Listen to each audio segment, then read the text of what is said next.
이재명만한 스타가 없다. 네. 자, 이원욱 더불어민주당 전략공천관리위원장이 이런 발언을 했는데요. 6월 지방선거와 함께 치러지는 국회의원 보궐선거에 이재명 전 경기지사 출마설이 나오고 있습니다. 무슨 얘기가 있는 건지 들어보고 오겠습니다.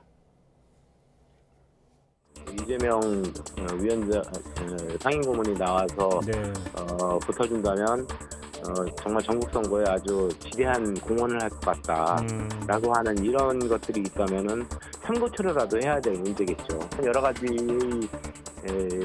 수를 염두에 두고 공천 문제를 고민하고 있는 중입니다. 아직은 나설 때가 아니다. 아직은 나설 때가 아니다.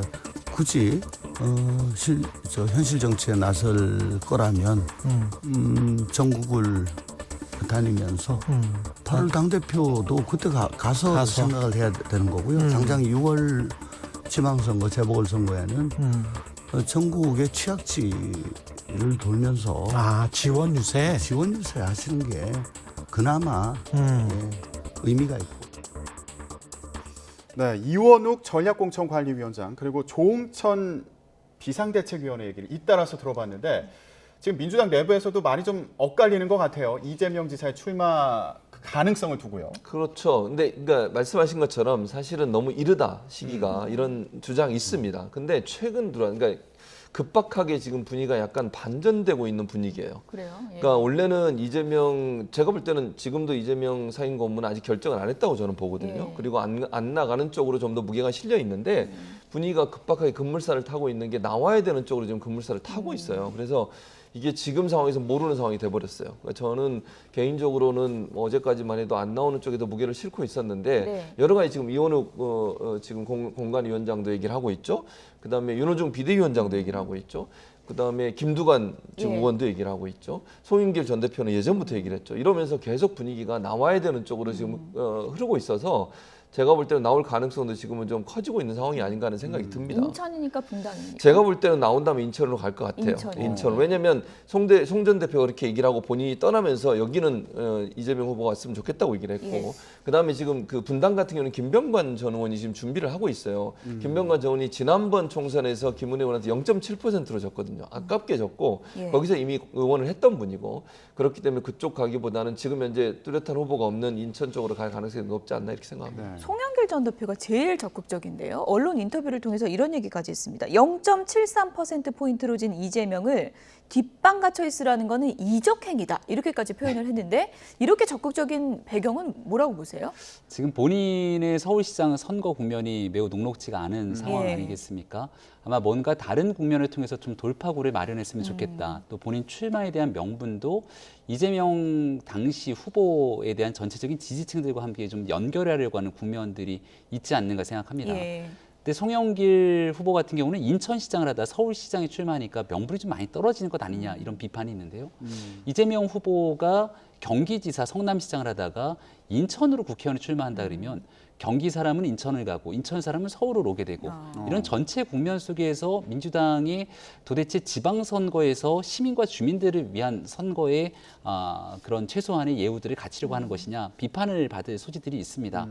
아마 이재명 후보의 출마에 대해서 일각에서는 얼마 전에 있었던 어제의 검수완박 국면을 방탄 입법이라고 표현한다면 이재명 상임고문의 출마는 방탄 출마 아니냐 또 이런 비판들까지 있는 국면이거든요. 네. 아마 추후에 대선에 대한 재수를 노리고 추후 전당대회를 통한 나름대로 정치적 국면들을 모색하게 된다면 지금 명분도 떨어지고 실리도 찾기 어려운 이번 보궐선거에 출마할 가능성은 매우 희박하다고 생각합니다. 예.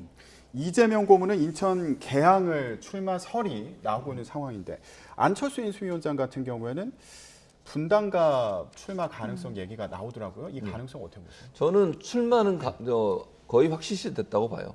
안철수 위원장은. 예. 그러나 이제 이 지역 같은 경우에는 왜냐하면 본인은 아마 여기를 가고 싶어하는 것 같아요.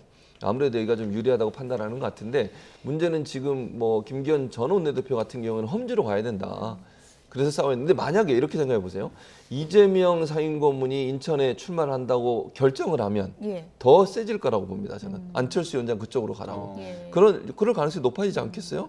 예를 들면 안철수 위원장이 출마는 거의 제가 볼 때는 출마는 거의 많은 부분 기정사실화 되고 있다고 보는데 둘 중에 한 군데를 간다고 하면 지금 분당으로 가면 좀 더 쉽게 이길 수 있는 지역이라고 볼 수 있겠죠. 근데 만약 이재명 상임고문이 인천 계양이 출마한다고 그러면 예. 두 사람이 함께 대결해라 이런 분위기가 생기지 않겠어요? 예.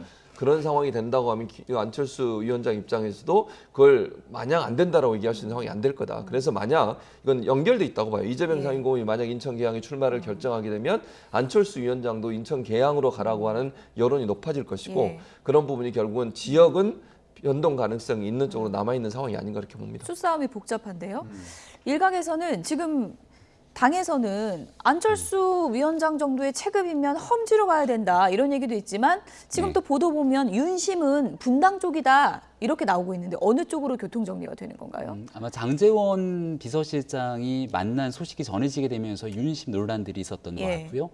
그런데 지금 분당 갑에 이미 출마를 선언하고 있는 박민식 전 의원 같은 경우도 그렇군요. 선거의 경선 캠프 가장 초창기부터 당선인을 위해서 노력했던 인물이기 때문에 구태의 윤심이 어디에 있다 이렇게 표현하기는 저는 어려움이 있지 않는가 싶습니다. 최진봉 교수님이 아주 적합한 정리를 좀 해주시지 않았나 싶은데요. 어떤 그 상대당의 선택지에 따라서 모든 가능성들이 열려 있는 것이고 분당갑은 지난번 대통령 선거 국면에서 분당 전체가 국민의힘의 지지가 10% 넘게 났던 곳이기 때문에 예. 사실은 지금 그렇게 당선이 쉬운 곳에 안철수 위원장이 쉽게 출마할 것인지 아니면 전체 선거 국면에서 조금 어려운 지역에서 같이 선거를 승리를 견인하기 위한 노력을 하게 될 것인지 여전히 가능성들은 많이 열려 있는 것이 아닌가 싶습니다. 네.